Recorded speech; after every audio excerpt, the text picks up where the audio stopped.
So here I am in Paraguay, and I saw this word inclusion. And I know what that means, right? Inclusion is an incredibly political term that's associated with social Marxism, right? It's living in this fantasy, alternate reality, trying to convince everybody that certain people are excluded, therefore they need special rights to include them, right? Which of course just creates discrimination in the reverse, blatant discrimination often. So this ad here is telling us that old people are now included because they have free activities and free bus trips. In third world countries, what we find, research finds this, and oddly enough I guessed this exact number with my economics background as knowledge of how things work, that around 30% of tax revenue goes towards services for people, like actually spent directly on people. Yep. The other 70% is a mixture of all kinds of stuff, from overheads of government departments, paying the rent, having managers, blah, blah, blah. Just general waste of overstaffing. Interest repayments, because a lot of these governments are a lot in debt.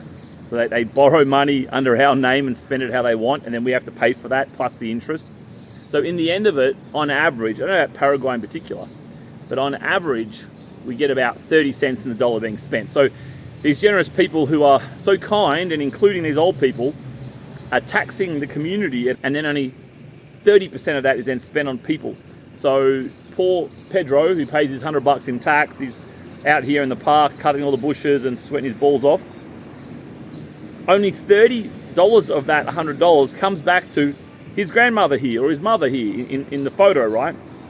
So I was just thinking, because if my instant thought was this is a gateway drug, right? They convince everyone we need government to fix problems, these problems of exclusion. And here, okay, maybe there's some economic viewpoint when you're older, especially the older generations that had lower income than people have now. You can make an argument that they're excluded somewhat, but then you can make that same argument with anyone who doesn't have enough money to do what they want to do. You know what I mean? So it's like, well, where do you draw the line? And that's the problem with this kind of stuff, is that this seems innocent enough. I'll go on to argue that it's not actually, but for now you can say it's innocent enough, but then where does it stop? The problem is it doesn't, right? And before you know it, you're literally saying, well, for inclusion, we have to have more females on the board, and usually more females than men, right? You've got so much, for example, in Australia now, you got this whole, more women on executive boards, and at all levels, but executive boards. And what you read is that while now 70% of executive boards are women, that's a great win for inclusion and equality. And it's like, well, no, it's not. It's the opposite. It's literally excluding people based on gender and based on productivity, right? So it's kind of that whole, what would you call it? I guess propaganda is the best word. You create propaganda, create a social perception, and an idea that government will fix your problems. So they create this idea of not being fair, because we want to be fair, right? We don't want to leave old people at home, lonely and broke, and they can't afford a bus to go and play checkers with their friend in the park. No one wants that. Of course not, right? So it's kind of tugging on our innate kind of empathy, I guess. And then it's creating this empathy that doesn't, well, there's actually no underlying source, right? Of the next steps of this kind of propaganda and this kind of con job. So they invest greatly in creating these stereotypes and the idea that more people need to be rescued, right? They invest a lot in that to convince us, through whatever, advertising, through Netflix, through blah, blah, blah, government promotion, etc., right? They invest very, very heavily in convincing us that XYZ group is disadvantaged or excluded, therefore they need special privileges above everyone else, right? So going away from that egalitarian thing. So in this kind of situation, I was thinking, well, you really can't have government. Because as soon as it starts to get a bit of a foothold in there and starts to increase its budget, it does things like this, which we haven't even spoken about how efficient they are or how wanted these activities are. So they're taking $1, they're using 70 cents through all their other stuff to pay people that aren't doing actually anything. They're paying, obviously, lots of corruption, paying interest, overstaffing, all this disgusting waste, and then 30 cents gets spent back on people. Now the problem is with that 30 cents is that what they're spending on isn't necessarily what people even want. You know what I mean? So you'd be better off just scrapping everything and just giving cash to these people and say, spend it how you want to spend it. You know what I mean? Then you have to worry about designing the programs. Don't need this propaganda. I mean, look at this. This is literally grooming propaganda to show what a great idea it is, including your grandmother. It's grooming us to this idea that we should save people through government. Government should save people, yeah, with their 30% of what they actually spend on us. And what they determine is needed, yeah? What they determine is needed. And again, I'm not saying leave all the old people at home, especially the older generation, because they were so much poorer than current generations, right? But I am saying if you're going to pay $1 tax, they're only getting 30 cents benefit, and that 30 cents isn't even spent the way they'd want it to spend it, right? It's a bureaucrat's decision, a political decision. As I say, it's kind of grooming us to accept more and more of this kind of behaviour. And before you know it, you have this hyper-politicised environment like you do in the West, where you have this blatant discrimination masquerading as empathy, right? That's the end game. We already know it. But it might not be the end game. Fuck. But it's certainly a more progressed game. So when I see that, my initial thought is, that's the end goal. The end goal is what's happening in the West now, plus some, right? Now, I started thinking about it. Well, I don't want the oldies left at home either. You know, you want to give them something to do. And in the West, we have a little bit of this kind of stuff. Not that much, though, because the oldies can just pay for it out of a pension or whatever, right? Or just savings. I mean, they worked. They you know, the boomers had a good life, man. You know? They have assets they can sell, and if they want to increase their lifestyle and you know, whatever, right? So I started thinking about it. Well, why don't people just give their parents X dollars? So cut the whole government out. Cut it out. Cut out. We don't need that office building over there. Yeah. Poor Pedro over here's tax is going to pay for that big expensive building, right?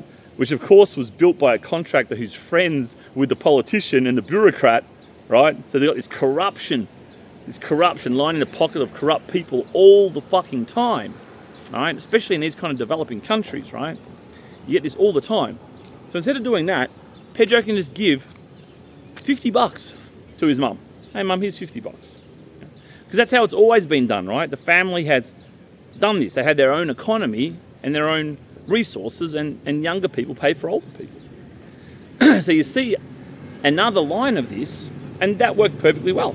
Like, good. And then you get, because your contribution to society is how much you work, right? And then how many kids you have. I mean, that's pretty much your contribution, right? So the more you contribute to society, the more money you earn and the more kids you have, the more money you'll have later, because you've got more kids to pay for you, or you just have saved more income because you worked more and saved more, right, out of that income. So it kind of is a natural selection. So then another layer appears. This is also a drive to help break up the family unit, to make everyone dependent and interact with government. We're all independent economic actors with a primary relationship with the government, right?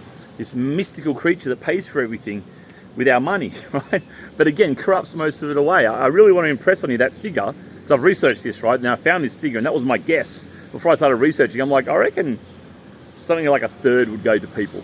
Yeah, by the time you got all this corruption, overpaying for staff, overstaffing, layers of management who don't actually do anything, like, that's a lot of money.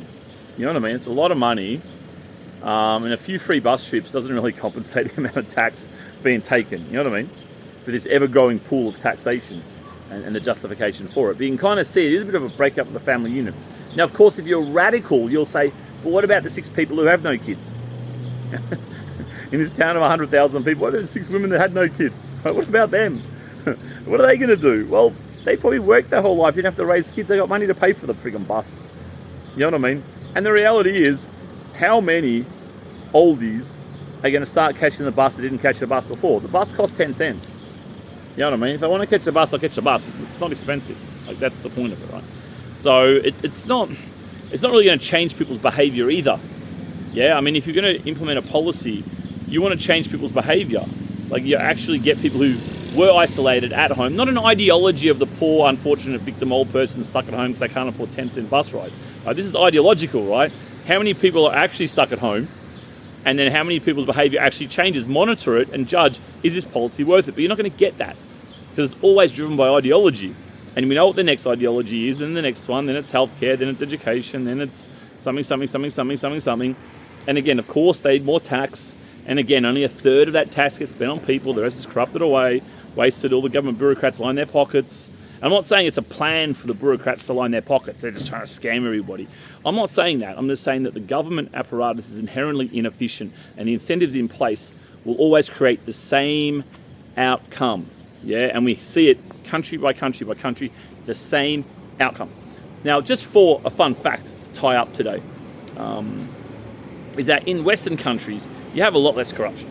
So you have this number of about 30% in the West. It's more like 60, even 70% in extreme examples, gets spent back on people. But it's still a lot, dude. Like, you think about all the tax you pay, $30 to $40 of that $100 is getting wasted away on just corruption, on interest repayments, on debt. You never asked the government to borrow money.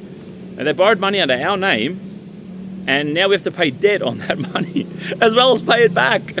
We didn't give authority for that. Like, stop borrowing money in our names. Like, fuck off to fund your programs that we don't even want. Like, is this retarded? So anyway, there's some thoughts for you. Tell me what you think. Again, I don't want to be heartless and, leave all the old people at home, but I don't think that's what's happening. And I don't think policies like this do much. And as a gateway drug, and it's incredibly inefficient. I mean, there's so many negatives attached. It's just unbelievable. So anyway, there's my thoughts. Let me know what you think. If you made it this far, thanks a lot. Because I've had a decent rant, and I've tried to be constructive as possible. So let me know your thoughts.